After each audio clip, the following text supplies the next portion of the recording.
This is the PowerPoint from Module 3, Book Reviewing, Part 2.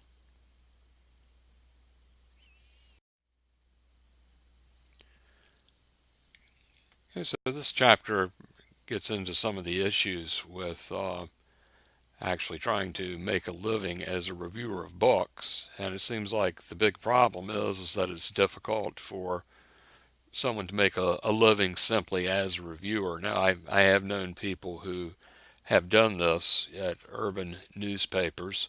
Usually they've had to do more than just book reviews, though. If they've stuck in the field of reviewing, they also review movies and plays and concert performances and things like that. They have to be kind of a all-purpose book reviewer. Now, it seems like the author of the book that we're reading, Gail Poole, has done this and has done it successfully. And there are possibilities with freelancing for different types of publications. So, but of course, it is freelance work, so they pay by the job, and the bigger, more prestigious magazines and newspapers are going to pay more than the smaller ones, which may not pay anything at all. So, something to keep in mind. It kind of depends upon what you want to do with it. And of course, there's nothing wrong with working for nothing if you have some other type of goal in mind, such as advancing yourself professionally. Typically, I, you professors don't get paid for most of the writing that they do for professional journals, including book reviews. So are the reviewers amateur professionals or professional amateurs? Um, yes, or no, or both. How are they amateur professionals? Well, they may be someone who has an interest in a particular area, such as history. Maybe someone who got an undergraduate degree in history and then got a job selling insurance and likes to review history books for the local newspaper. That could be an example of an amateur professional, in a sense.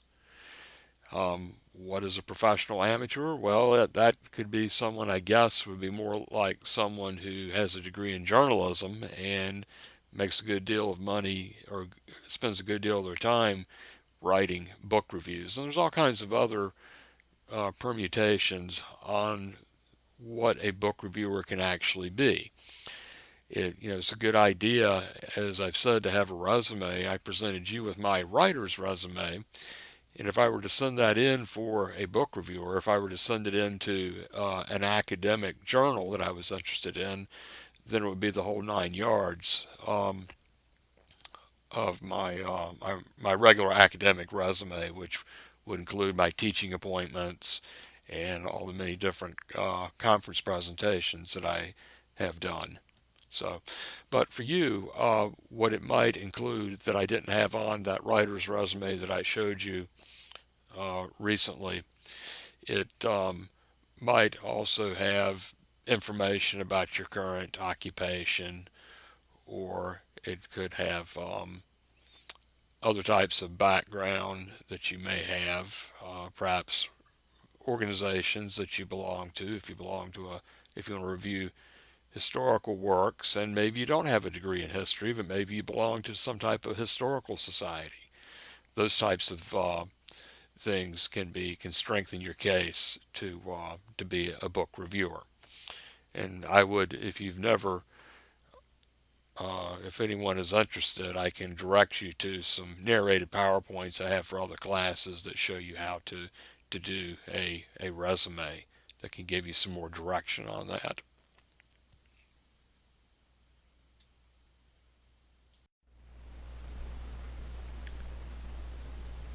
Okay, so yeah, there certainly are problems with matching books with reviewers. You certainly want to have a reviewer who is competent to review a book, but on the other hand, a reviewer could be too confident. What Poole was thinking about was, if, let's say, you have a book about earthquakes, it would make the most sense to get a geologist to be the one who does the review.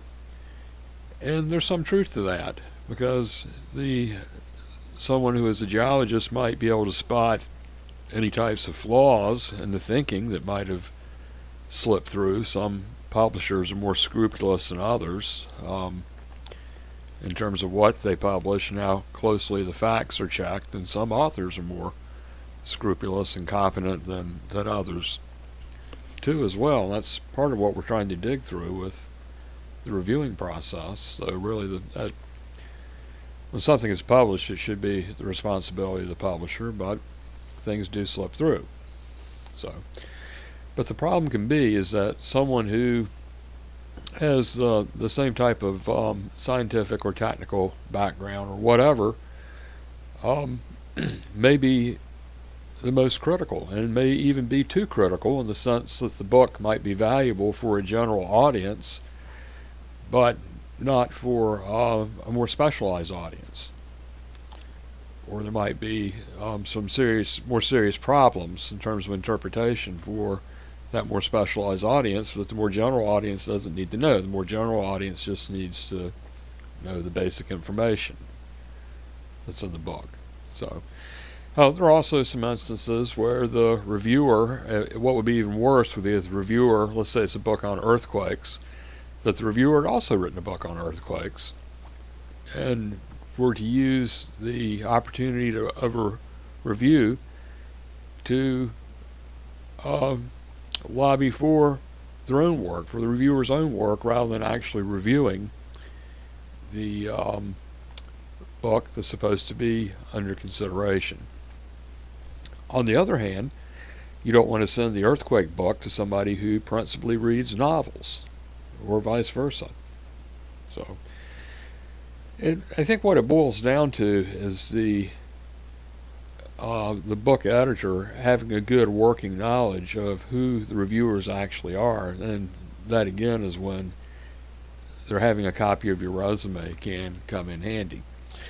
Though, you also wind up with problems where you have that well-informed reviewer, but yet maybe that person, as a result, is going to tend to use a lot of jargon, which would make it difficult for the general reader to understand the review. And there's something to the review actually being written in an entertaining manner. Poole does bring up the idea of as well of sometimes editors, and this is something that's unscrupulous on their part, with trying to get reviewers to do something like review 3 books at the same time and put them under general categories like first-time authors. Okay? If you have 3 books by first-time authors, and one is an espionage thriller, another one is a romance, and the third one is avant-garde literature, that's just despite the fact that they're all first-time authors, that's going to create some problems. Something else that Poole points out is that an unscrupulous editor might try to get a reviewer to write, say, a 1,500-word review that reviews 3 different books, and then pay them for just one review, when otherwise they'd be paying for 3 different reviews. And so I think that those types of reviews, and Poole says it's something that she did and evidently did at the request of her editor on a regular basis, more regular than she would have liked, that's something that could work better in the hands of a skilled reviewer. But I think in general, as a part of our ethic and of drawing boundaries with editors, it's best to resist that type of reviewing more than one book in a single review. So, and let's see, again with the academic reviewing and the newspaper reviewing, I think we've covered that pretty well, but with the the academic reviewing is really is best left to the academics. And the newspaper review can be where the reviewer serves as something of a conduit between the area of expertise and the general reader. Now, on this issue of whether or not authors should respond to reviews, I think the common knowledge or the common wisdom there is that no, authors don't do that. It's not that it's something that you never do. I think that it is okay when you see some type of glaring error in the review of some sort. I had a situation where I responded to a review of my book. Now, I had probably, at least a half dozen reviews, and of those half dozen reviews, only one was really bad, and it was this one.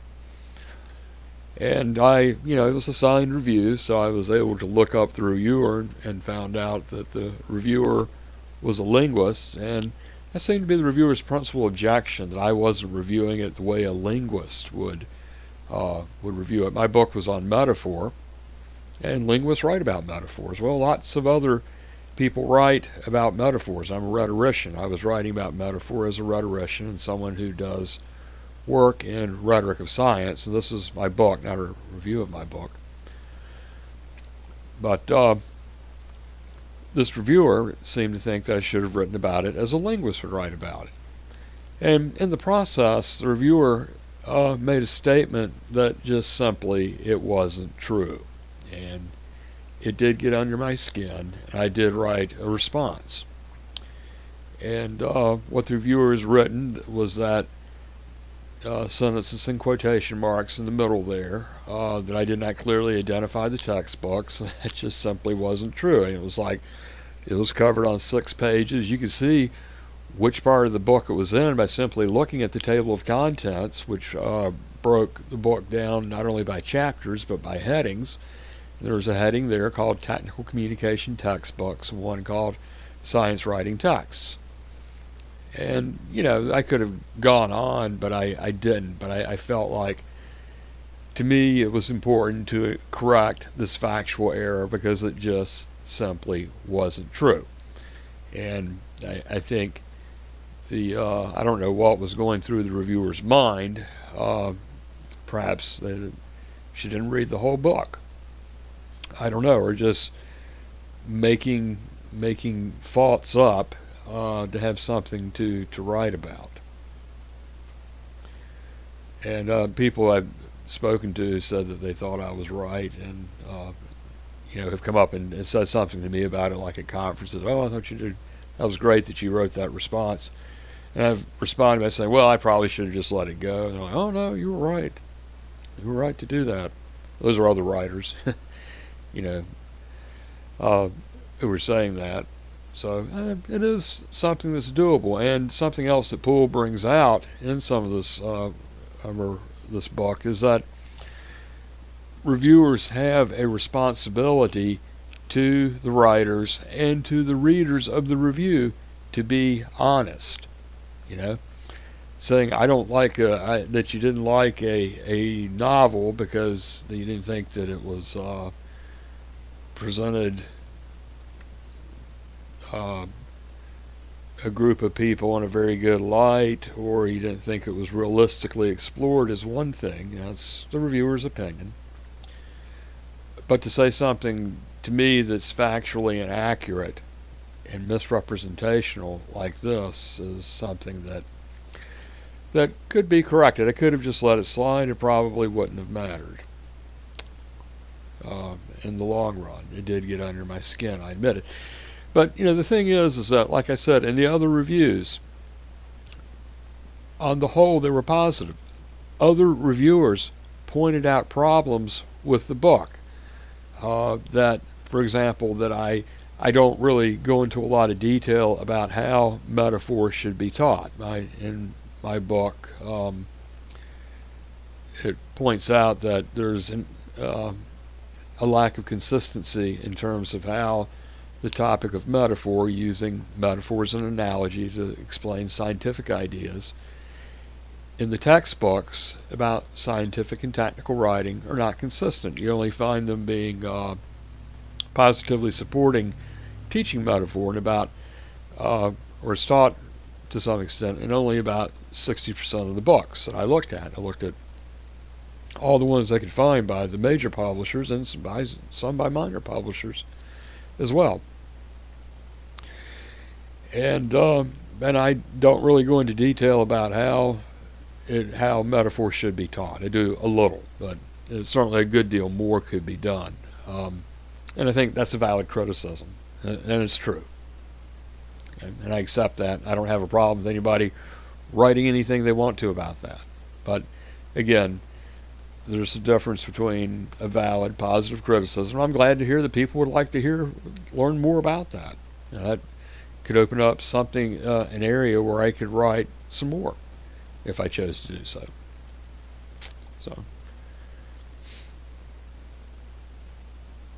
But I think part of the problem here is also similar to something that Poole is talking about when she talks about that something that editors need to do is to be sure that they have a good matchup between the reviewer and the book. I could see putting a book like mine with a linguist, but it wasn't a good match for this particular one. I don't know. I know who the book review editor is, and I don't know how much. I had not really noticed if to what extent this reviewer had reviewed for the Journal of Technical Writing and Communication.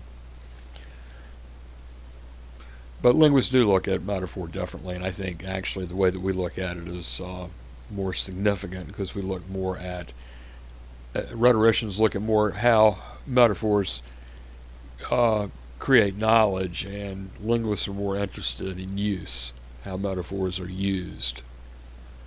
So they look at they take something like chair leg, which I wouldn't even. I mean, for me to name something like chair leg a metaphor would be to use as an example of a dead metaphor, a metaphor that doesn't have meaning anymore. Perhaps at one point it was metaphoric, but it doesn't really have meaning for us. Whereas an atom is a miniature solar system, that's one of the metaphors I look at in my book, that is epistemologically generative, especially when somebody learns it for the first time. Chair leg, I don't think that does too much for us the first time that we hear it, and probably just most people don't even notice it. But a linguist is interested in those types of distinctions because it's a certain use of language, where I was more interested in the epistemological implications, or that is how metaphors are used to create knowledge.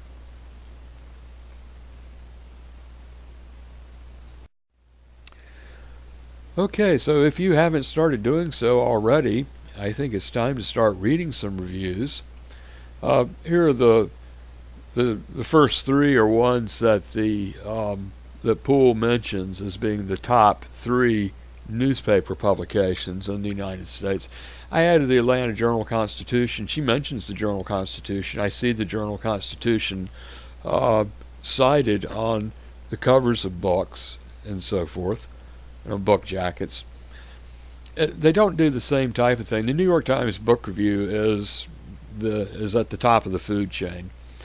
And I don't know if any of you have ever seen it before, but when you buy a Sunday New York Times, there's a completely separate insert. It's like, the size of a small magazine that is the book review. And it's got just, it's filled with book reviews. Now, the Washington Post and the LA Times, I'm not absolutely certain. I think that's basically, it's a big section in both of those papers, and it's mixed in with other types of reviews as well. And during the week, the New York Times also publishes book reviews, just on their review page, where it might be on the same page with a review of a movie or a play or something like that. And I think the LA Times is similar to the Washington Post. Now, the Atlanta Journal-Constitution you might be more familiar with, especially if you happen to live here in Georgia. It's in the Sunday edition. I think they may have some during the week too, but there's like a 2-page spread of book reviews in the Atlanta Journal-Constitution. They also mention the Raleigh News and Observer, which is that part of North Carolina is kind of a virtual little think tank up there these days, and they have a good solid book review page. What I thought we'd do right now is I show you a couple of things about using the library to access some book reviews. So we'll start with the New York Times. This is what, when you go to the library, this is what it looks like. And if you look down here, beneath that search bar in the middle of the page, where they have the alphabet, you can kind of, if you look carefully, you'll see that the N, I had put the cursor on the N. And the reason that I did that is to encourage you to click on the N to go here. And when you do that, you'll see down there a little below the middle, it says New York Times Online, full access for Georgia Southern students, faculty, and staff. And I don't know how aware you are of this, but everybody affiliated with Georgia Southern, all the students, all the faculty, all the secretaries, all of the custodial people, all the people who do landscaping, everybody has access to a free New York Times subscription. All you have to do is register for it. So you can come in here and click on that link, and you get this, and you just follow the directions here. And then you can come back into the New York Times like so, and you can log in. Now, I also sometimes, this has been the case for a couple of years, and sometimes in that process I started getting the New York Times book review delivered directly to my email box, and I get it usually like every Friday afternoon, the one that's going to be published on Sunday. And I was trying to figure out how to do that, and I couldn't figure out where my subscriptions were, but you don't have to know that. It may be that you don't want to do that anyway, but up here at the top where it says sections, if you'll scroll over that, it's to the left of where the search icon is. If you scroll over sections, then you'll get these pop-up menus over on the left, and you scroll down to arts and then over to books, and you click. And here's the New York Times book review page. And you can see something that they're doing here. They have right there in the middle a novel by someone named Allie Smith. That's a new book that's just come out. You can see that it's her second novel. And then on the left here, what they have is they're having a reprinting of, it says, 2 classic American novels about the madness and beauty of race. And I'm not absolutely sure about George Schuler, but I know that Nella Larson, and you can kind of tell by the painting of the woman on the cover of her book, is a Harlem Renaissance figure. And of course, the Harlem Renaissance was a figure that happened in the African American community in the United States, starting out in the 1920s in Harlem. It was the beginning of jazz becoming popularized, and also there was a lot of writing going on at that time. Langston Hughes was an outgrowth of the Harlem Renaissance, and so were other Ralph Ellison and Richard Wright and other African American, including Nella Larson. But anyway, these are books that were published a long time ago, but they're being reissued here in time for Black History Month by Penguin, which is one of the big paperback imprints. So we have a kind of a historical, this is what you do with your BA in English type of review. And then we also have the new book review as well. And there's a reference to that Fire and Fury book as well that's out, and that's pretty controversial, not only according to what the president thinks about it, but what other journalists think as well. So you can draw your own conclusions. Okay, the Washington Post, the library has a subscription to, and you can go in and, you could take the same route we went and actually go in and where it has the journals and you can type in Washington Post and it'll take you there and you can look at it. But what I would advise you to do, what's more interesting to do and give you a better, broader idea of what's going on in terms of the books they're publishing, and you can just Google the Washington Post and books or book review, and you'll come to a page that looks like this. And also, if you click on that URL, you can pause this PowerPoint, click on the URL, it'll take you right there. And here it is. You can see, since this is the Post, of course, they have a tendency to do more political books, and so there's Fire and Fury showing up again. They're actually reviewing it here, front and center on the Post. And then there's a book about for young people about Martin Luther King. And then there's for some reason there's an anthology of short stories by Philip K. Dick, who's a science fiction writer that the movies Blade Runner, Minority Report, and more or less the more recent Blade Runner movie have been based on. And if you sometimes what will happen if you go in this route and you try to read the book reviews, they'll start trying to charge you for it. Well, if it's something you really want to read, then what you can do is just simply copy and paste the title from here, go back into the Georgia Southern library webpage, go in on Galileo, and just use any one of a number of different database search engines, and just copy and paste the title of the article here and the paper too if you want. That'll probably show up, and then you can read it for free. Not for free, you've really already paid for it. And the same thing tends to be true with the LA Review of Books. You can go in and you can get the LA Review through the library, or you can look at it this way. And if they try to get you to charge you for reading an article, just copy and paste the title and then take it back into the library website and get it that way. And as I said, it's not really free. You've already paid for it with your student fees.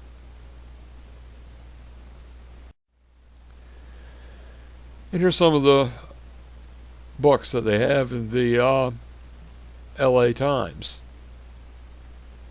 And here, just glancing, you can see one. I guess that looks like a novel, and then a book on free speech on campus. One that's cultural studies, it says, and then a movie review.